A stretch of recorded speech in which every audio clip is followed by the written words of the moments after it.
pasal tha thang thuya bung som ni na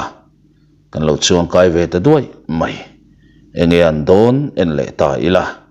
ni zan lama pani ka post thei lo thu har sat na ka sei chung poin abik takin mi pa ho in wa han phun chiar thako eng po ni selang thon thuin nga hlel wanga ni le min hlut sak zia lan na ni ti ka ria kalom em fekania panin da zel tum chho photang o chiar nga lang than khu ma po an tlang wal te ruala kholam pan tlang ve mai tabik lawin a u sang moi mu ve na rem chang tak ani don bok nen tin thang thui te kianga chuan hun man hi ala thalelin a am ve bok sia thang thui te ruala a u sang moi mu tuma liam ve turin aril ru asiam min mak boka leika pui lama tuk thuan te an la bar mek lawa wangin vaibel pakinama te mai hian a ding wanga ral hlatak mai thlir hian a vaibel pak po chu angai sak lutuk lo ni hian alanga an hon ma zana apa pasal tha sang khu mane na muk tak maya an ti na te chu a benga an rinon ona apa mel ti tak em mai te chu amit kha cham vong mai ai te pui chunga apa in hei hi karo hlu ber karo hlu nei ber karo hlu te zinga karo ber te zinga mi ani a nang hian ikol tat atul to dona nei thang thuya zong angai nat zong ani tat silo aduain atelam ma ani tin alulak chem danglam em mai lasilal nu chong tin leri atanga adon nge mai chu afapa than khu makuta ahlan tatlat mai khani chu nge mai chu than khu ma chuan afonga hanchelin an hum wanga tin apain he chem hi ikiang hlata engtiklai main da ngai reng lola him takini kol tat don nia chem danglam tak mai ni adanglam na ero nakina ral ramai la chiang tual mayang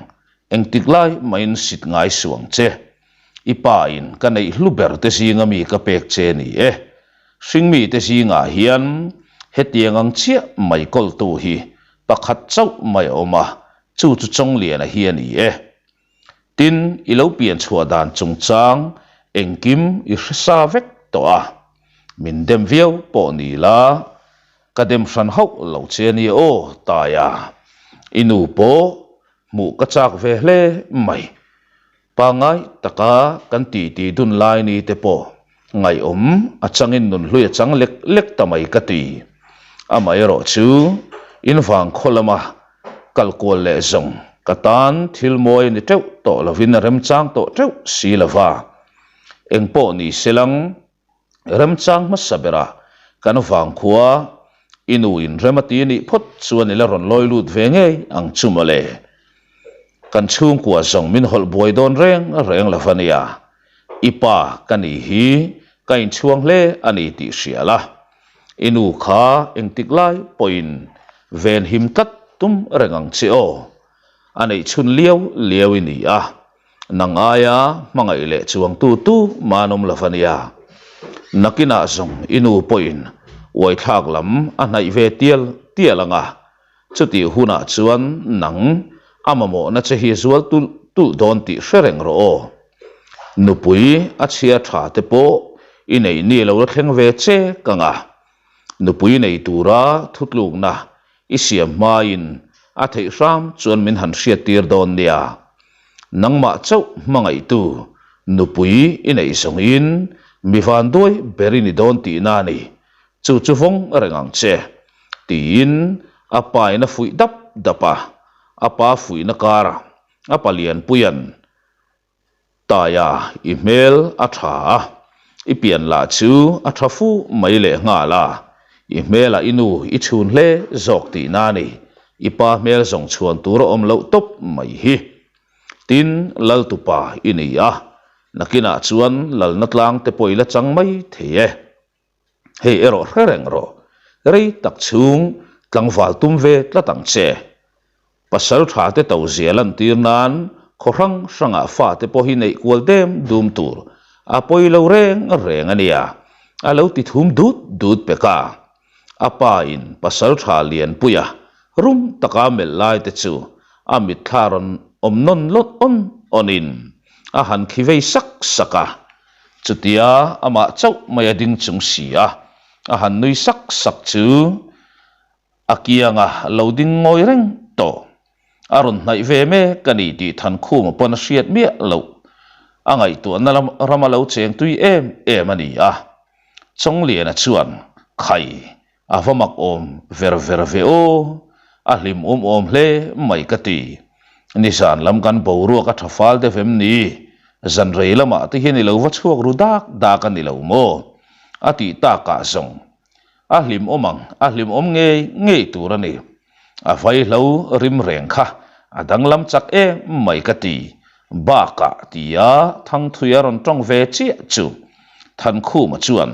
thanga ngoi makro a han ti por ngar har maya heti lai hian thang zawa ero lo nui vei kurin eng thil tak chui naw hian a ria chuni mo tia chong lian a po nui vei hukin eng ma hrelo dot sei phut zuk tela hi anei mol silava dot aron thu tak phuale mia mai dona oi to kanom le nge don boxi a oi tur zinga nang ni po intel tia than khu ma chu han nui varin nu berin khaile tuk thuan bar kan pe felder to ni o ibar thoi teng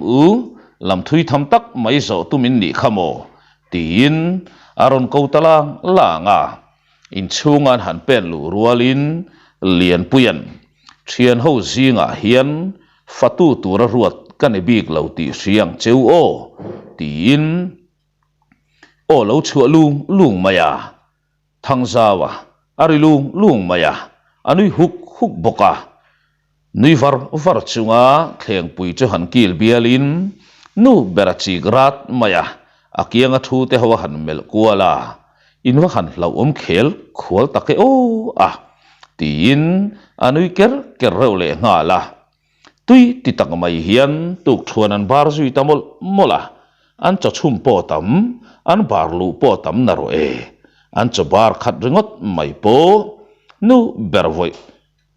puar khop chu atling titi der zel nge yang tuk thuan te rei lo te a bar felin vai bel am tak mai hian an pak tal hloma kual pui khokong tum zo turin an liam zui ta voka pasal tha mani to ka theina sang takol an ni veka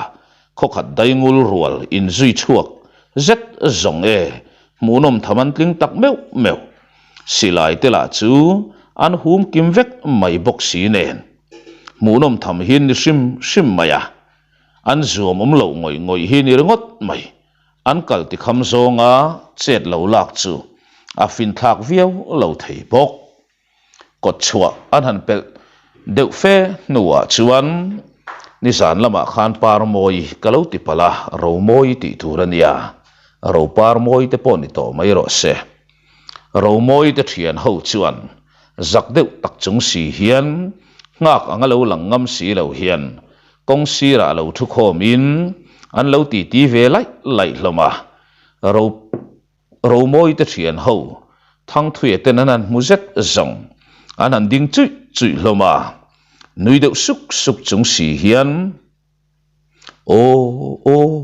tlan pui nga lo ang tin thang thuye phun sur maya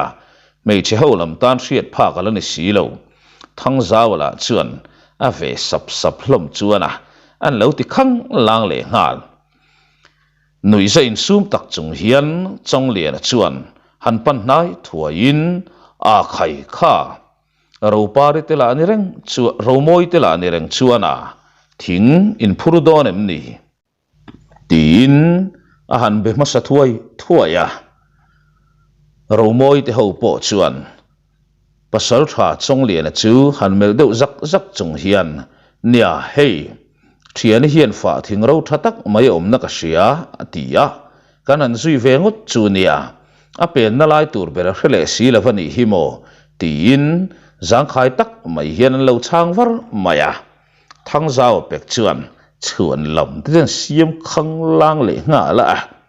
than khu mai tha liam du ni kha je boi khang lang lo mai te u aron ti le ta chu zet zong tu mai sum the nom to lo than khu man thang zao pe zat maya mol thin nu tuk su a han ti hluk te chuan an nui za ko chuak zol tul maya mei chelam po za lam a soi hlei thei to lo ro moi thian ten adik ngat mai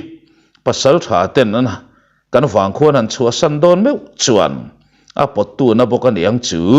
kan chuak ma wak khop mai ti nan ron fiam tanak naka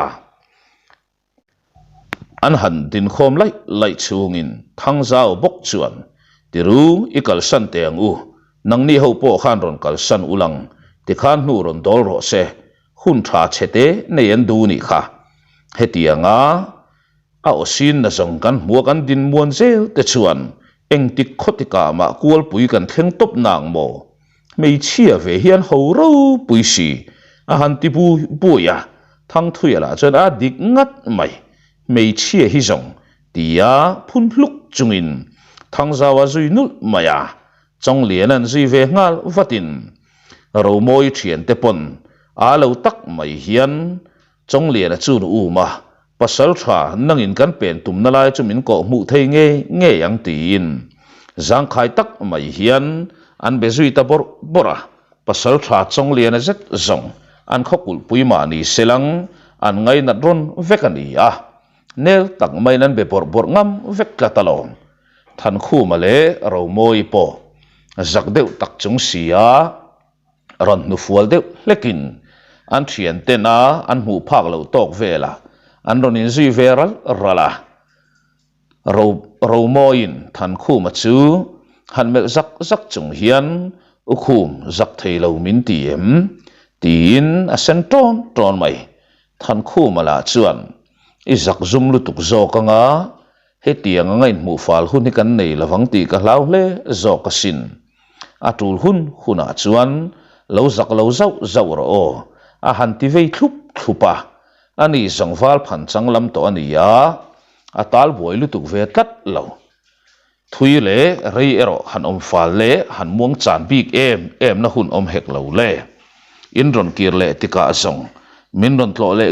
nge ro tia ro moin acha na ero than khu mana buk khum uluk khop maya anwang anjin na tur lama hian to sual to ka anu na chan ta te ni ngot lo chuan parlian khuai hi than khu ma hian a chhun pel vok don lo ti a chiang reng ro moi ten chong lianan ako mu kong lam thing fa thing om na lam hoya an pen san ta ka zong thang thuye te ho po chak zokin an kal thei ta a ma hruai tu thang thuye le thang zawa an phun bul renga mei chia lowom lo selang chuane so lai tlang sokan thleng tawng ti vel mai phun puin an nui pot reng le nga la than khu man amel rum thei ngang mai enge mo chen an hanin zui kwal le ngat nu chuan than khu ma po nu pui nei rual zeta lo ni chhotan ve to bok nen thu tak zet mai hian chong lian chu an ta ya chong lian pon pui tling tak mai hian than khu ma zo na chang turin a lo in ring at ni hian alanga u chong lian kan han ti wai mai po khai hria tang in khonula ro moi kha ka mei chengai na zong tak mai ani tlat maya nupui nei hun lo la ka ni to lo bok nen enge nupui tan ten atlak don in cmo tin zona zot tawata thang thui le thang zawan ding mewin an ngai thata thunga chong lian pon nia inom dan zong chu hai thu om lova reilote a khopumin an hrevek don ani kha ro moi chu zong nula felle kan khua pona kan chuan vor tak te singa mi ni a tin angai zong ber po hriat san theilo khopa in leng chuang kai nga ani tin khual tua la lo thang chho mek to bok nen khatianga nga ilaka aluang ral em mai khamak ka ti hle zo ka sin nang pui hi zolai di te hi lo ta ta ni lo mo tin han nui hak haka than khuma po akhisuk suka khoi zolai di ma nei hlei lo nge tia thang thui lo ri le luk chu han mel le tin chong lian chuan an tha tu lam po ngun tak mai han chuin nupuya ta na lak tlak lo tur ani om chan om reng hi ka mutlat lo mai a hrisel tha in a ek tum po thanga tang ti ka ring dammo hritana nei om po ka hrengai lova tin ming hliau na le ming che na nei ngai lo mai ni lavin an tha tu telama po ni selang uire mang ka hrehek lova an kum ban po hi a thui tlang hlom khopasin mo a hanti ta ka zong than khuma po tho huai maya chutiang ang mi chu adu le mamoni ti hrechiang em bok chong liana thang zau le thang thuyan hanmel vungin beise ya in iro puitlat an han ti vel chu chong liana po anau te ma chuana lai chelo chau hi ni bere atu te ma ani zo ka mai ro chu thang thuyana u tlata wang hian anawangin kan soi lo thei lo in potlang taka malam pan zelin kara zanthum an riamuan ta ka zong kual pui khoram chin chu an dailut fel hle to a han en mai po in an pertar te po alang chiang viau mai kual pui hi chiau lui nai lama ani arama remin kar kong so po anuam ta viau mai poka than khu ma chuan vaibel han paktal talpa hian ka u chuan engtin tak min lo ngai ve ang mo min han mut thu tanga min lo lom lo fe mayang ti te po ka hlau rum maya a han ti thum da ta thang thuya pek chuan engtin vak nge mo ngai te lulang chele o ani zong mei chedang ang ani lo a pa rak mayania ngai thata khan omro lom takin lo ku nok nokang che atiliam puat peka than khu maril ru ha tur lamreng reng hi don pui phave lo ni ber zoka zanriate ramriluya barin porte tlak fel nu chuan tui tak mai hian an muta siai hloma atuk lama zong kual pui khuwa chu in pal thlen ngei to anin ring vek bok tui tak maya chutian mut siai lai chuan chong lian apon rei tak chung amang lama aton to ngai reng lo lasilal nu le an ho tu nu chong tin le ringei mai chu ama aronin lar le tatlat mai tlang pakhat tlang sang filor em maya hian chong lian chu lo chuang chuak hlolin thifim ten aron chem hewa chuti lai chuan rim tui em mai na nar aron ver zar mai boka a han hoi kwal deuh chuan chong tin le ringe mai chu na lo hui lap mai rang tak maya han pan nai ngalin taya kanin mukhat le mai tiro ron tlo fo chei ka du thin vei te lu nen tun lai chu huai ho an ron pom thar na sain tlang sangami te in pun khomin kan tran kho pui meu po min ron chu tu min ron nai ta fo maya aven him na sa zual zoka tho atul ta bok si nen karon lang fo man ta tat lavani kan hain kan boi ve thin khop maya in do na po na sa tak mai kan ma chon molani per nisan liam ta mai atang khan ne na kan chang lim lola kan mi le sa te po kan in chan tam hle asin khalam khachu du tok ta ila ikianga rei ko man don chuang lavania rel fel tur le boi pui ngai kalanga hle bok apoi mo to pa wang in ikianga karon kal lokani naktuk lam hian kual pui khuwa hi in dalut ngei to dona kual pui mi le sa tu na ya hian an tual thi fo maya rol ra la chet na an nge an boy khop mai tin an ral tri em bok ti ero in riat tel atu lang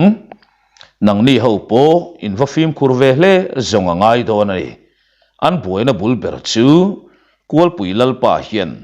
darbu makdang lam tak mai hi an tha tu te tangan in ro chun zel mai hi nei tat maya he darbu hian makdang lam em na nei chu he darbu kol tu piang mai hian mal som na an dong mol mai thin hi ani bu le bala an hui ngil thinin an khopum pui mai hian chuan darbu kol chu an that pui pha ni ber hian alanga thi le dar ro hlu po an nga hle renga chung singa chuan an darbu chun hlut em chu darbu hlut zia chu sachiang em tu sum zial lal a om ve tat maya tuna po sum zial ho nen hian tu ma tang to in nei tu ni in chu renga hun lo mang to thin an ni chu darbu nge mai chu kual pui lal ku ta tang hian sum zial pasal tha nok lian le a ho ten chu tumin chetan lame ka tuna hian kual pui khoram chunga pasal tha nok lian le a ho te pangalai chu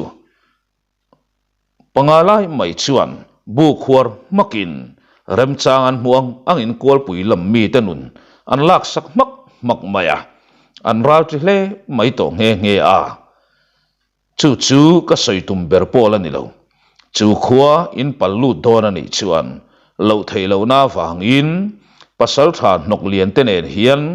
inin ma chon hun lo la thleng mai thei ania pasal tha nok lian hian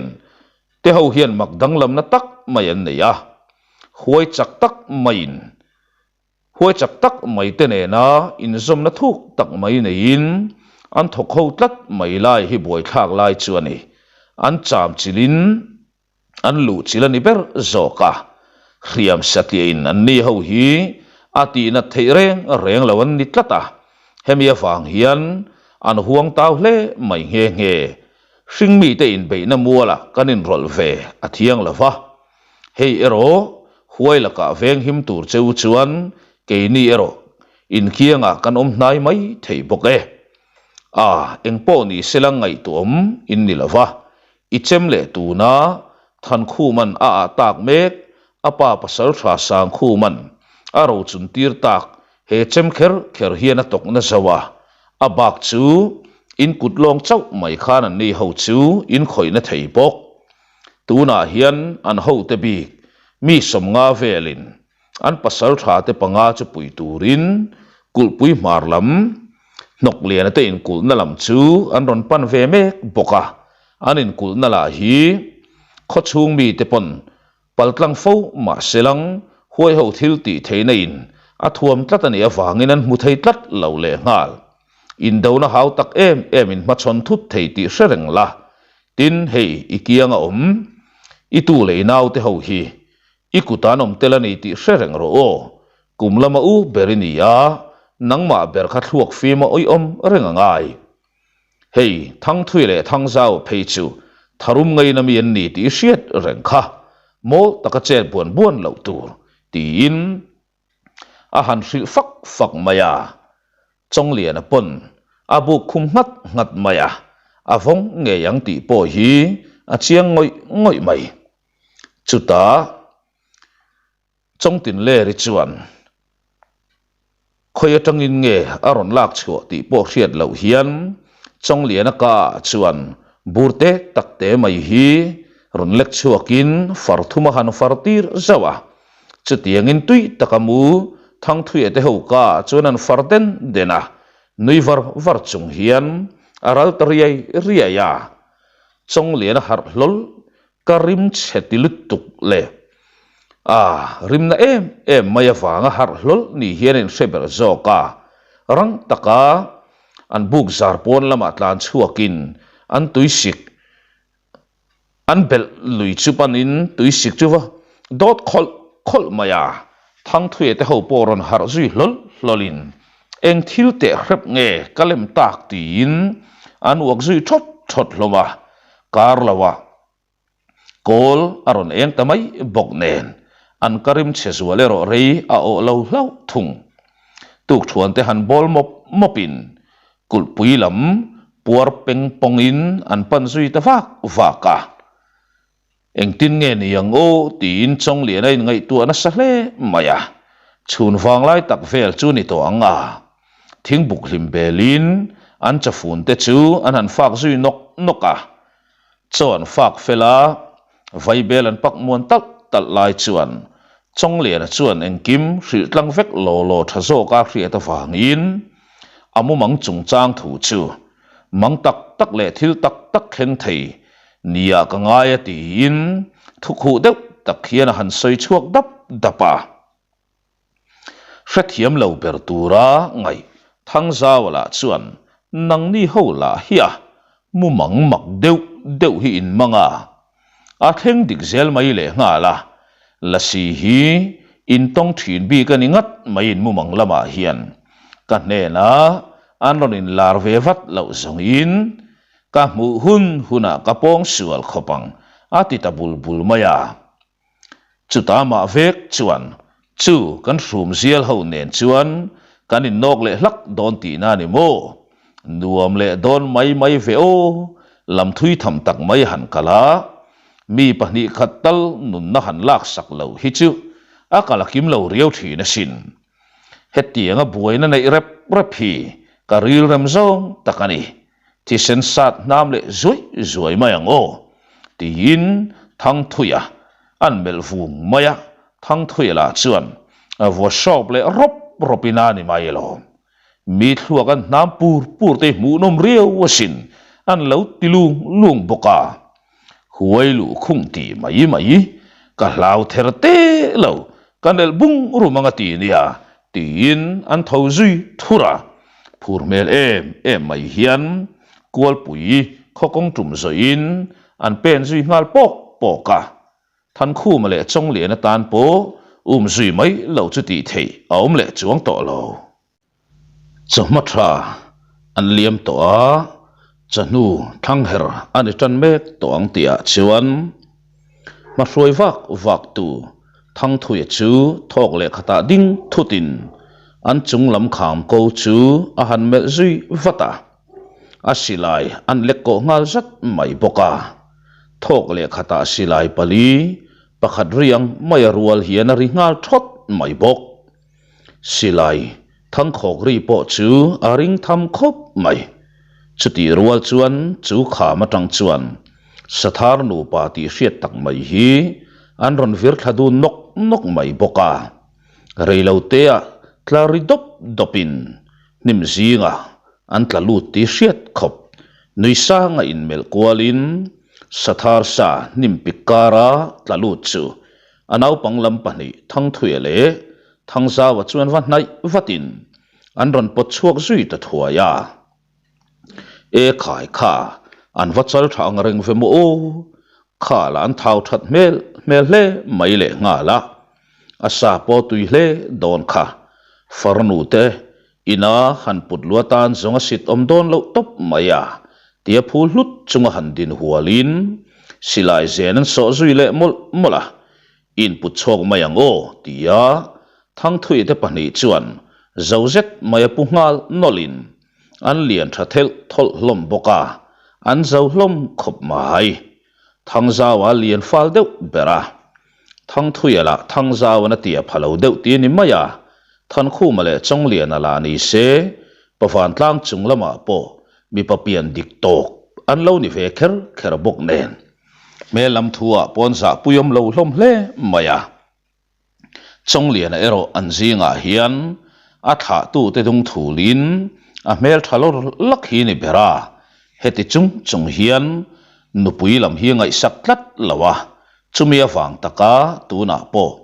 kol pui lam pan tura nor liam lui hi a angber zoko me khua a hlato lo bok nen kar lawa khokhir tlang anin palkheng tamai renga an saput lai te han ngatin an han thosak sak hloma rala tangin khua chun han chuana an ding lama triau lui aluang champut maya munom ti mel tak hian ngoi rang hian an thlir wang hloma an veilam an han hoi le a kol pui khua nge mai chu rem tak mai hian alo in phar doi mai boka en mai po in a khua chu ate chelwa nei ti hi chiang ngoi mai bok than khu ma phei chuan lalnu chongtin lerin amang lama athil hril te chu ril ruwa aron lang non on maya mal som tam tak dong khua an ni thu chu a bengarin on mai i chol rei lawang u o khuat lai tak main ilut lo te ang tia calcium zui le main ruam thuk lai an lut tan chianga tu ma kha cheto hlek su thin du lo chuan ding ngal ro tin vauna o aron chuak ta chat mai chu vauna o chuan pasal tharwal te chu handin tir thapin an mel mai ero dang lam ta pakhat ma mu tur om lova chu thil chu an bei sei lo nge ni don ni anin mel kuala han chi ai po hin om reng lo reilo te an ma ni ma chon zong in tlangwal som ve lai mai hi an ron pen chuak thuo maya feinen silai pani an ron lek ran mai poka chuta chong lian chuan aban han pharin e khai ral kan ni love in khomel ma kan ni love tin nui sang hian an lo chona amai ro chu tu tenge an ni tak ero chu in soita nge ati lem lo wangin atua ma chuan an lal famo sang moi nu tra ten ni thu chu soi chua an tum lo ni inalang pakhatin han kal hual velin than khuma ber chu atu khuma hian aron nam bulop maya nang hi iwangen mel vemo en thatu in ninge yang aron ti ngal chak maya than khuma chuan han din mingil le pa hian in her mevin chu mi hring chun bela thiana kut in thak ngut lo turani nga ye in thir le hlau dange o anti chang khol mai song an bo ruak asang na sateu hle mai chu tlangwal luai chu an kho pasal tha a chiar ni phachia lo ma selang theive tok taka in ngai midang te ngai sang lo em tu le pasal tha ni turan voucher mek ani ve boka in lek tak mi alo ni ve bok nen than khuma mel mai a han zir chianga alo nui deuh sang mai bok si ne na zuam ta viau ni na lang chutiang than khuma na lo trong khum ta ka zong khang lang cha chuan le mi vo ve ngam khang lang alo tin ain lek phet tamaya than khuma ero a da na danglam chuang mi alawa ngoi rang hian loya chu amel ringot maya chuti lai chuan pasal tha aronin rol tawat mai loya du tok ro tin aron khaptak thata song loya pon ifan nei hle mai nawa amai ro chu en thatu in ni sia achian huna song keima nge hian lu khala nge yang a han tile sha ma than khu mala chuan pupe ti lem hlei lo hian anui suk du chau mai le ngal angai ne pe hle ani an silai le ipte pui chen maya an hlan veka wangin chong lian ale than khu ma phei chu eng ma danglam na lova thang zaw le thang thui chu an lom lutuk lo ni hian alang thunga amai ro chu chong lianan pangai tak maya fel taka hlan ta ka awang khan an hlan ve ni chau zoka chuti lain chong lian le than khu ma ipte chunga lulak chem danglam tak mai chu tlangwal pahin an mutatlat maya phor chuakin an lek vala adanglam hle mai mo hei chu kadue kata turani tin anak rang tadai mai chong lian ale than khu ma ero in melin anin nui suka min a chok ani mai tin an sarwang putlai la chu an put sak dai mai le nga la min chok jang khai le mai ti ya nui su ngin trong lian an mel kwa la thilom zian man thiam ta chuta in hre thiam ton tak mai hian eng ma keng lavin an kutan nung khir sak ngut bok si nen kho chung lam panin phur mel em mai hian an pen ta pok maya an mani lo mana lo ti dinga an ral thuam te chu sak tu khotual tlang wal zok chuan an mi man te chu an dor ta zoka an ni hola chu in mel kualin an pen pok mai sia sathar sa pani ngot mai aputu ten riti mel tak mai hian rong kal pui ve hlok anin chok zak maya ko chua la chuan thang thui te ho chu tu man ding muang reng lo le nga la kho chung tim na nei mi lo mai hian an dai lut mi a nung khir me ni in an la kai ngai reng lo khuwa kual pui khuan pen lu ta ni ti po hi alang khat lo kun khat tu ro kun khat tu tia thang thuyan oron nei ta ka zong engati tin thang zawa an ridu ta o kau sang moin min lo khriat lo nan mo le mi changlo loi lang heng ho hi iti zak ve hlak teng ti na pen pok maya than ti tlang anga niang chu an kal kun chul hlom maya an lian hlom na samai si nen kual pui kholam mi ten maktimel hian an lo mel ron thup maya tha ma ba inni timel takhian an lo mela chung te ro chu an mulo der mia thung lalmual dai khengin an dingklar ta thap maya an mani tu te sok chu an mani man tu te sok chu thot luom chung hian an ronin pal khenga pasal tha zaka pachu rang tak mai hian lalin chunga chuan apen lu zui ta thuaya rian lo lal chua churon ri thiapin lal le ka puya lal le khon bol te mai ba ka lal chung kwa zong chu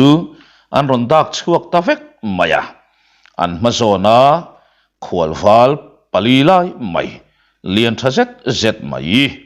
nung khir chunga kun tata loading tlarpat te chu an ron mel tawang maya le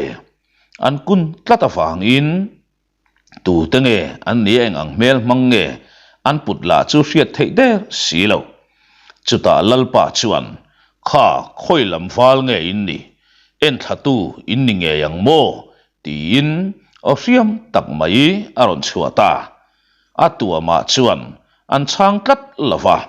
ka an nei lo mati mai tur hian ngoyan chu tlat maya chuta zong kual pui lal alom lo ta hle aniang chu athin ur ang thom vel chu thang thuya ber chu thang thuya ber a in sum theina ti chetu ni le ta niang chu van cheten tun tin anui dir ta chur mai tu manin sum zo le ta pek lava anui dir chur maya chuta zong rol chua mewin in sum na bom zong ti ke in an han nui ta tak mai ani kha chu thil chuan kual pui mi pui le tlangwal ho barak khai chiang hle mai thin rim mai sen an chua tia tlangwal ten chilron tuma an nai mek lai chuan mola po hian chin to ka ngai chong lian